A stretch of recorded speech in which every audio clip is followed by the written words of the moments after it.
एक तरफ जहां 15 अगस्त के मद्देनजर देश में सुरक्षा व्यवस्था कड़ी कर दी गई है, वहीं राजधानी दिल्ली में लाल किले से 11 किलोमीटर दूर 2200 से ज्यादा जिंदा कारतूस बरामद होने के बाद जांच एजेंसियों के हाथ पांव फूल गए हैं। वह एक ऑटो वाले की सूझबूझ से दिल्ली पुलिस ने कारतूसों की तस्करी के बड़े नेटवर्क का भंडाफोड़ किया है। पुलिस ने एक हफ्ते चले ऑपरेशन में अब तक 2251 कारतूस बरामद किए हैं। ये कारतूस हाई कैलिबर के हैं। पुलिस ने इस नेक्सस से जुड़े अब तक कुल 6 लोगों को गिरफ्तार भी किया है। ये गिरोह गन हाउस से गोलियां खरीदकर यूपी के गैंगस्टरों को सप्लाई करता था। गिरफ्त में आए इस नेटवर्क के तार किसी आतंकी संगठन या मॉड्यूल से जुड़े हैं, इस बात की जांच भी दिल्ली पुलिस कर रही है। लेकिन अब तक की जांच के मुताबिक मेरठ की जेल में बंद अनिल नाम के गैंगस्टर ने उत्तर प्रदेश के जौनपुर के सद्दाम की बात देहरादून के परीक्षित नेगी से करवाई थी। सद्दाम को हाई कैलिबर कारतूस की जरूरत थी, तो देहरादून में गन हाउस के मालिक परीक्षित नेगी धोखे से कारतूस बेचता था। जेल में बंद अनिल ने दोनों की बात करा दी। दिल्ली पुलिस के एडिशनल सीपी पूर्वी रेंज विक्रमजीत सिंह के मुताबिक दिल्ली पुलिस को इस गैंग की जानकारी तब लगी जब आनंद विहार के ऑटो ड्राइवर ने शक के बाद वहां मौजूद सिपाहियों को बताया कि 2 लड़के हैं जिनके पास बेहद भारी बैग है जिसमें कुछ गलत सामान हो सकता है। इस सूचना के बाद पुलिस ने इन दोनों लड़कों की तलाशी की और जब उसको पकड़कर जांच की तो उनके बैग से भारी मात्रा में हाई कैलिबर के कारतूस बरामद हुए। ये मामला 6 अगस्त का है। चलते हमारी जो दिल्ली पुलिस की चेकिंग के दौरान हमने एक लाइव एम्यूनिशन का लार्ज कंसाइनमेंट पकड़ा है। 6 तारीख को सुबह हमारे आइज़ एंड ईयर स्कीम के तहत हमें इनपुट मिला था एक ऑटो ड्राइवर से, जिसने बताया कि 2 लड़कों को उसने स्पॉट किया है आनंद विहार बस अड्डे के पास, जिनके पास 2 बैग्स में काफ़ी कुछ हैवी बैग्स हैं और उसको वो कैरी कर रहे हैं। इमीडिएटली हमारे जो एमपीवी स्टाफ था, हेड कांस्टेबल विक्रांत और कांस्टेबल रोहित, उन्होंने इमीडिएटली रिस्पॉन्ड किया और इन दोनों लड़कों को इंटरसेप्ट करके चेकिंग की तो पता चला कि उनके 2 बैग्स में बहुत भारी मात्रा में, बहुत भारी संख्या के अंदर लाइव एम्यूनिशन था। उसको फर्दर वेरीफाई किया तो ये सारा हाई कैलिबर एम्यूनिशन है विच इज़ यूज, जो राइफल्स के अंदर यूज़ हो सकता है और पिस्टल्स और देसी कट्टों में भी यूज़ होता है। कुछ अलग अलग टाइप का एम्यूनिशन था। इसके ऊपर फर्दर कार्रवाई करते हुए हमने मल्टीपल टीम्स को अलग अलग डायरेक्शंस में भेजा, जहाँ से जो भी इनपुट्स हमें मिल रहे थे उनकी इंटेरोगेशन से तो ये पता चला है कि एक गन हाउस से ये पिल्फरेज हो रही थी। देहरादून बेस्ड एक गन हाउस है, उसके ओनर को, लाइसेंस्ड ओनर को भी हमने अरेस्ट किया है और ये बेसिकली आपस में एक गन हाउस से दूसरे गन हाउस के अंदर लाइसेंसेस के बेस पे ट्रांसफ़र करते हैं एम्यूनिशन को और एक्चुअली ये सारा एम्यूनिशन जो है ये पिल्फरेज होके क्रिमिनल्स तक पहुंचाया जाता है।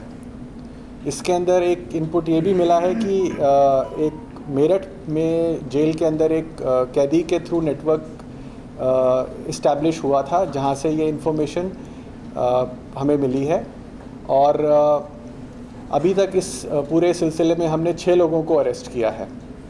इसमें जो कुरियर्स थे जिनके थ्रू ये ट्रांसपोर्ट किया जा रहा था सारा एम्यूनिशन, जो कि 2251 लाइव राउंड्स हमें मिले हैं।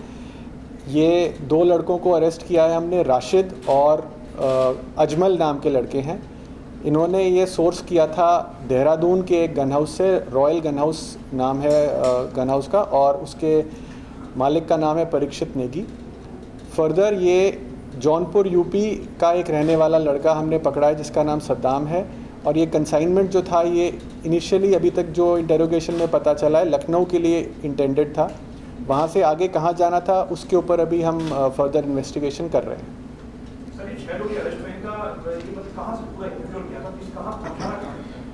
ये बेसिकली जो फाइनल टारगेट है वहाँ पर अभी हम उसके पीछे लगे हुए हैं, हमारी टीम्स इन्वेस्टिगेट कर रही हैं, उसको अरेस्ट करेंगे हम।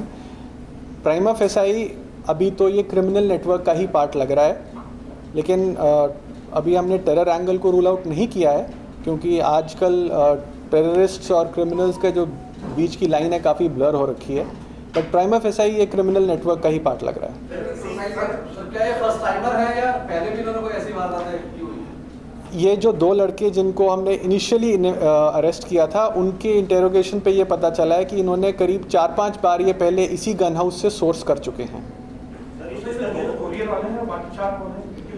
दो कुरियर जो कैरी कर रहे थे एम्यूनिशन को, एक गन हाउस का ओनर है, दो और हैं, एक रुड़की से है और एक देहरादून का ही है, जो गन हाउस को फर्दर सप्लाई कर रहे थे एम्यूनिशन, और एक हैंडलर है जौनपुर का जिसने बेसिकली कंसाइनमेंट को रिसीव करके आगे डिस्ट्रीब्यूशन में मेन जो हमारा रिसीवर था उस तक पहुंचाना था। पकड़ में आए दोनों लड़कों के नाम राशिद और अजमल था। पुलिस को बताया कि ये कारतूस वह देहरादून से लेकर आ रहे थे और आगे इन्हें पहले लखनऊ और फिर जौनपुर पहुंचाना था। उन्होंने पुलिस को बताया कि जिस शख्स ने उन्हें देहरादून में कारतूसों की डिलीवरी दी उसके हाथों पर टैटू बना था। इसके अलावा बैग पुल के नीचे बुलाकर उसने बैग में भरकर ये कारतूस दिए थे। इन दोनों से मिली जानकारी के आधार पर दिल्ली पुलिस ने रॉयल गन हाउस के मालिक परीक्षित नेगी को पहले जीरो इन किया और फिर उसे गिरफ्तार कर लिया। जांच में पता चला कि हेरफेर करके परीक्षित नेगी कई बार क्रिमिनल को कारतूस बेच चुका है। इसके अलावा जब पुलिस ने आगे की जानकारी जुटाई तो पता चला कि राशिद और अजमल फिलहाल इन कारतूसों को जौनपुर के सद्दाम के पास पहुंचाने वाले थे। जी अभी वो जो स्पेसिफिक्स हैं वो फाइनल टारगेट को पकड़ने के बाद पता चलेगा कि किस रेट पे ये एम्यूनिशन को बेच रहे थे। दिल्ली अभी तक जो इन्होंने बताया है वो ट्रांजिट के तौर पे यूज़ कर रहे थे, क्योंकि ये ट्रांसपोर्ट की बसेस से ट्रैवल करते थे ताकि शक ना हो। जी 4 या 5 कंसाइनमेंट्स वो ऑलरेडी डिलीवर करवा चुका है। Yes, it is a licensed gun house. पहले तो दो जो कुरियर जो ट्रांसपोर्ट कर रहे थे वो 2 लड़के पकड़े गए, राशिद और अजमल। उनकी इंटेरोगेशन पे हमने साइमल्टेनियसली जौनपुर में रेड की थी और देहरादून में। तो जौनपुर में जो हैंडलर था सद्दाम, उसको पकड़ा। उसके बाद देहरादून से गन हाउस के ओनर को हमने आइडेंटिफाई किया, क्योंकि इनका जो मोडस ऑपरेंडी है वो गन हाउस का जो ओनर है वो अपना गन हाउस का जगह पे ले जाके नहीं डिलीवर करता। इनको पता भी नहीं था कि वो कौन है, वो सिर्फ उसका स्केची डिटेल उन्होंने दी थी कि एक आदमी है जिसके टैटूज़ बने हुए हैं और उसने हमें फलाने ब्रिज के नीचे डिलीवरी दी थी और उसकी गाड़ी की डिस्क्रिप्शन थी हमारे पास। तो उस तरीके से फिर हमने उसको बैकवर्ड ट्रेसिंग करके सीसीटीवी फुटेजेस के बेसिस पे आइडेंटिफाई किया कि ये आदमी है।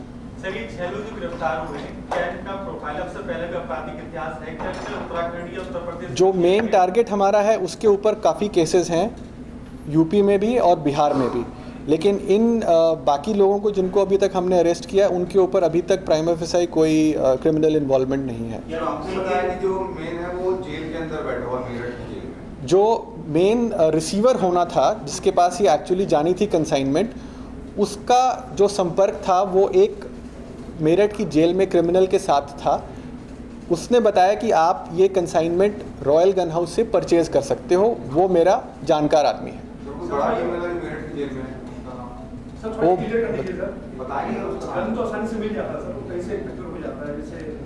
जी ये कैसे करते हैं, कैसे लाते हैं? देखिए, गन बनाना जो है वो काफ़ी आई वुड नॉट से ईजी, बट बहुत आसानी से अनऑथराइज्ड वेपन्स जो हैं वो मैन्युफैक्चर हो रहे हैं और अवेलेबल हैं।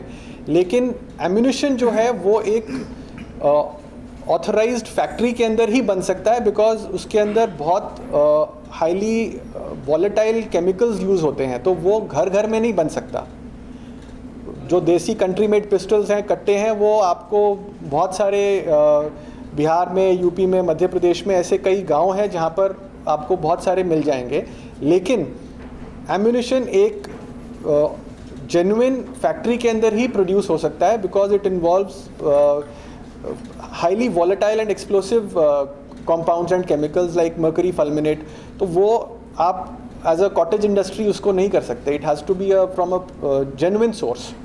तो अगर इसकी पिल्फरेज रुकेगी तो ही हमारा weapon will become defunct without an ammunition.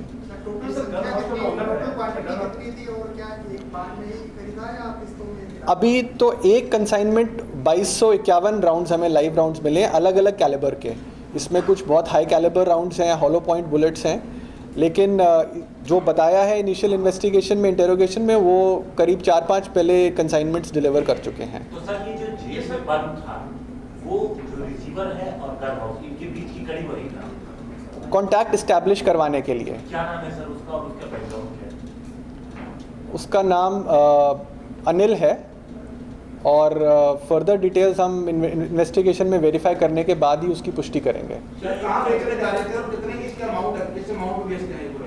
ये कंसाइनमेंट लगभग 5 लाख रुपए में जो इंटेंडेड रिसीवर था उसने 5 लाख रुपए इसको गन हाउस वाले को दिए थे और उससे ये कंसाइनमेंट खरीदी थी। सर, इसका उद्देश्य 15 अगस्त, आने वाले 15 अगस्त से किसी तरह का कोई आतंक फैलाना है, ये इस तरह की कोई गतिविधि थी? अभी तक प्राइमा फेसाई नहीं लग रहा है। अभी तक तो क्रिमिनल नेटवर्क, क्योंकि ये पिछले 2-3 महीने में 5 कंसाइनमेंट्स ऑलरेडी ले जा चुके हैं, तो स्पेसिफिक इस चीज़ के लिए कहना मुश्किल है, बट हम रूल आउट नहीं कर सकते। सर क्या वो सभी कंसाइनमेंट लखनऊ डिलीवर हुए हैं? जी, अभी तक जो बताया है वो लखनऊ में ही डिलीवर हुए और हैं। उनकी क्वांटिटी कितनी थी? उनकी भी लगभग 1,500 से 2,000 के आसपास बता रहे हैं। परीक्षित नेगी। वो तो प्रॉफिट के लिए कर रहा है, वो तो पिल्फरेज कर रहा है। अपने जो उसका स्टॉक है, जो लाइसेंस्ड स्टॉक है, उसके अंदर से वो दिखा देता है कि मैंने किसी और गन हाउस को बेच दिया है, उससे नकली वाउचर ले लेगा और अपना डिस्पोजल दिखा देगा, लेकिन एक्चुअली वो ऑन अ प्रीमियम क्रिमिनल्स को सप्लाई कर रहा है। 2251 जो मेन रिसीवर था वो एक गैंगस्टर है यूपी में, जौनपुर में। किसी गिरोह के साथ उसका मतलब उसका हाँ, अनिल का नहीं, अभी तो हम जो जौनपुर का क्रिमिनल रिसीवर है उसके ऊपर फोकस कर रहे हैं। क्या नाम है उसका जो जॉब करता है? उसका नाम अभी हम डिस्क्लोज नहीं करना चाहेंगे, वो इन्वेस्टिगेशन का पार्ट है और बाकी आगे अभी तो अगर अंदर होता तो हमारे पास होता वो। सर, ये इलीगल सप्लाई के लखनऊ को सेंटर मान के देने के लिए लगातार कंसाइनमेंट भेजे जा रहे हैं। ये एक गिरोह है, ऐसे और गिरोह भी हो सकते हैं। The person that we have arrested, he is mentioning other gun houses also from where he is procuring.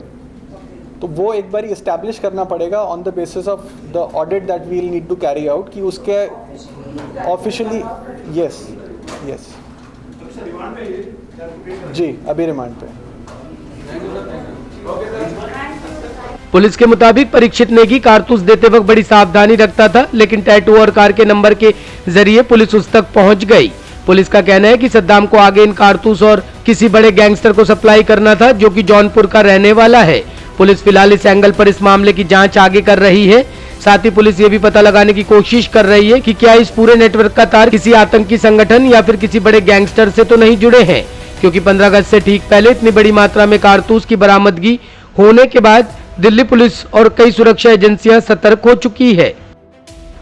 15 अगस्त की सुरक्षा के चलते दिल्ली पुलिस अलर्ट मोड पर है। इसी सतर्कता के चलते पुलिस ने आनंद विहार से भारी मात्रा में कारतूस बरामद करके राजधानी दिल्ली में किसी बड़ी घटना को होने से बचा लिया।